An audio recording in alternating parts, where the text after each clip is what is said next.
Oh, what a glorious day this is, as we finally get to witness this fantastic season premiere of Loki Season 2, the best of the MCU Disney Plus series. I will say WandaVision is still probably my favorite, but there's a big difference between favorite and best. Loki is the one that had that high quality drama through all 6 episodes, with a satisfying conclusion and finale and setup that leads directly into this second season. And man, it is just good to be back because Marvel and the MCU has been so hit and miss lately. Like, actually, I looked at somebody put out a meme about how hit and miss MCU has been recently, and it's literally every other project is trash or terrible, at least not up to par, and then the next one is like really, really good, and the next one is terrible. Like, you go from like great stuff with like Guardians of the Galaxy Volume 3, and there were some other projects that were pretty good. I enjoyed Black Panther Wakanda Forever. But then you've got some of the lower quality stuff like Thor Love and Thunder and my God, Secret Invasion, yikes, Ant-Man and the Wasp Quantumania. But now we are back to peak Marvel right here with this second season of Loki. And a lot of shows that are really successful in their first season, they try to go even bigger in season 2, and then they end up not living up to expectations, not being as quality as the first season was, but that is not the case here when it comes to Loki season 2. This is just as good, if not better, than the first season. Like, we jump right back into things here, and it feels like we never left. I mean, the only noticeable difference is just that, like, Loki's hair is shorter, so you can tell, like, they didn't film this back to back, but it is just good to be back with these characters in the TVA. It's just good to be back. I missed this, and I'm so excited to see all the explorations and the stories and the characters that we will witness throughout this season. I'm so excited for it. But guys, we just got this season to premiere.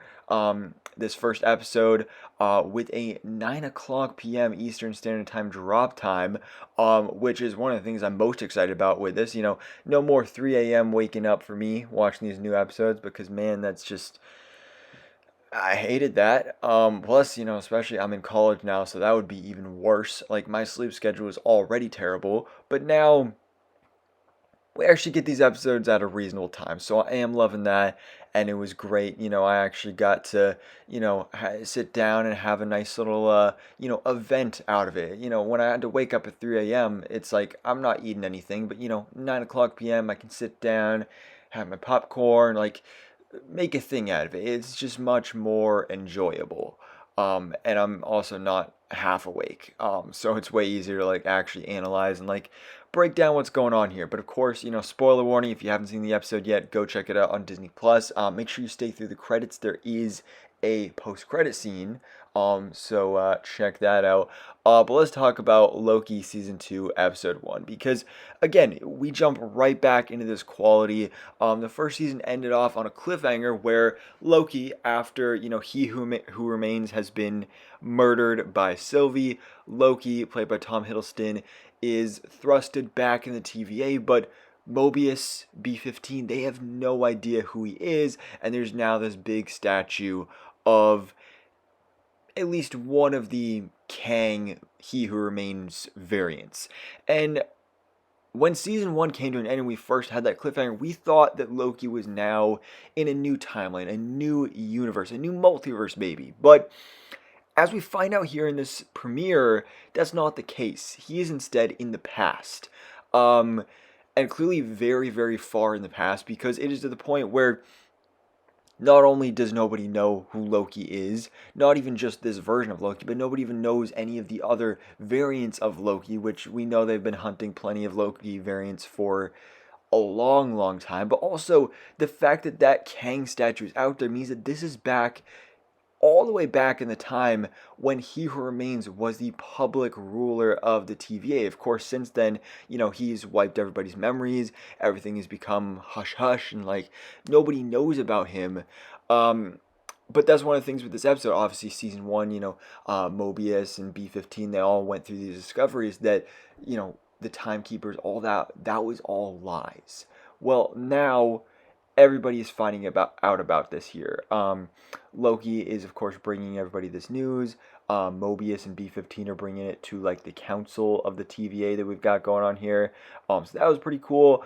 But this whole thing with Loki, he's traveling back and forth between the past and the present, as we saw introduced in the trailer, is time slipping. So time slipping, Loki is suffering from this, and basically he just like at random points will slip out of time into the past and then back into the future slash present, and that obviously is having some pretty big implications. And as Mobius says, it looks disgusting and painful.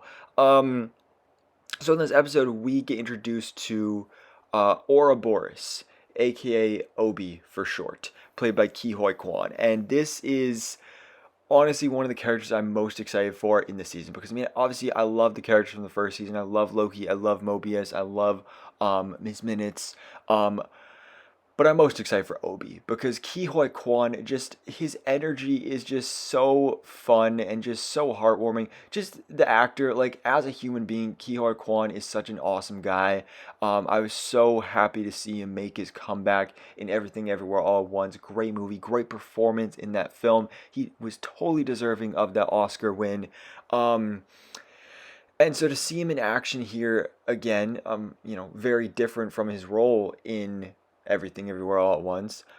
He just is just capturing our hearts. He's a fan favorite already. Again, I just love his energy. He's so quirky and hilarious. And so he's here to help out Loki and hopefully cure the time slipping. But it's not going to be the easiest thing, because as we find out here, apparently Loki has to prune himself as Mobius is out there. I don't remember what it was called, what he was doing, but he had to stick the thing in the thing, and he had to wear this big suit, and if he was out there too long, his skin would get ripped off. So some dangerous stuff is going on. But of course, in the end, they really build it up and make it a nice, hard-hitting emotional impact. For those of us that fell in love with that bromance in season 1, so that was really cool. Obviously, they both make it out alive. So theoretically, his time slipping should be cured now, but I believe there were other points in the trailer where he was still suffering from time slipping, so maybe he will still have that in the season. We don't know for sure. But that is the basics of that was the big story point for this first episode. But we also have the TVA going after specifically Sylvie, especially after Loki came back and told everybody what she did, killing He Who Remains, basically going rogue. And we find out a bit more about He Who Remains, because Loki is going around pruning the TVA and revealing all these He Who Remains statues that have been covered up, hiding the truth that He Who Remains was the true ruler of the TVA this whole time. And specifically of note, we see, just based off a voice message, that He Who Remains and Ravonna Renslayer had a very close relationship at one point. Seems like this was obviously before he erased everybody's minds, I'm assuming including hers, but he specifically calls her a marvel. Now this is interesting because there's comics precedence for this, because in the comics, Ravonna Renslayer is actually the love interest of Kang the Conqueror. So with Renslayer being a character in Loki season 1, we were wondering if that was going to be a thing, and that was obviously before we even knew that Jonathan Majors was going to show up as He Who Remains, a Kang variant in season 1. But that was one of the kind of ties that got us going with those theories. So to see that relationship actually coming to fruition in season 2 and seeing that there was a deeper history between those two, I'm really excited to see that explored in the future. And obviously, Jonathan Majors, Kang, that's going to be a big thing going on here in this show, and we're all leading up to Avengers: The Kang Dynasty and Secret Wars as well. Obviously, this was all shot prior to Jonathan Majors' arrest and that whole thing. He still hasn't even had his trial yet. That's supposed to be later this month, so we'll see how that goes. We still don't know, is Jonathan Majors still going to be playing Kang, but there's no official addressing of that here going on. Maybe we'll have some solution to that problem by the end of the season. We'll see. But obviously that depends, I'm assuming, hopefully, a lot on how that trial goes, because he could be completely innocent or he could be really guilty. There's so much evidence that is back and forth on that. But like I said, we do have a post-credit scene, which does feature the return of Sophia DiMartino as Sylvie, and she, it seems like, is time-slipping as well. We don't really get to see what happened after she killed He Who Remains, because that was the last time we saw her. She stabbed him, and then that was it. That was the last we saw of her. Now we see here she has slipped into the past and is now at McDonald's. And obviously, this big cross promotion here, as you may have seen, they had the as seen on television or something like that meal at McDonald's over the summer, and they had Loki sweet and sour sauce and all this stuff. Honestly, they should have done a Loki Happy Meal. Now that would have been cool. Missed opportunity, but whatever. So Sylvie is randomly at McDonald's in the past now, and she basically completed her lifelong quest of taking down the TVA, or at least I'm assuming she thinks she did. So now when she ends up in this place and she sees everybody around here just so happy and enjoying life, it makes sense that she is now going to, as she say, try everything.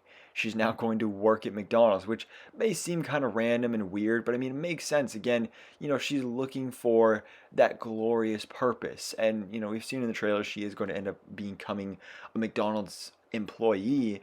But I like this reasoning behind it because it's such a simple, basic idea, but it works. It makes so much sense for a character and something I'm so excited to see explored in this season. But anyways, guys, that was the season 2 premiere of Loki on Disney Plus. Again, a great, fantastic start to the season, dipping right back into that quality MC Disney Plus show. I missed it so much, and I'm so excited to see, these weekly episodes. Again, that 9 p.m. drop time is the sweet spot for me, so I'm so excited for that. But guys, let me know your thoughts in the comments below. What did you think about this season 2 premiere? Do you have any thoughts, theories, or predictions for the rest of season 2? Let me know in the comments below. And thanks so much for watching. Please drop a like if you enjoyed this video and hit the subscribe button so I can keep you up to date on everything that goes on in the Marvel life.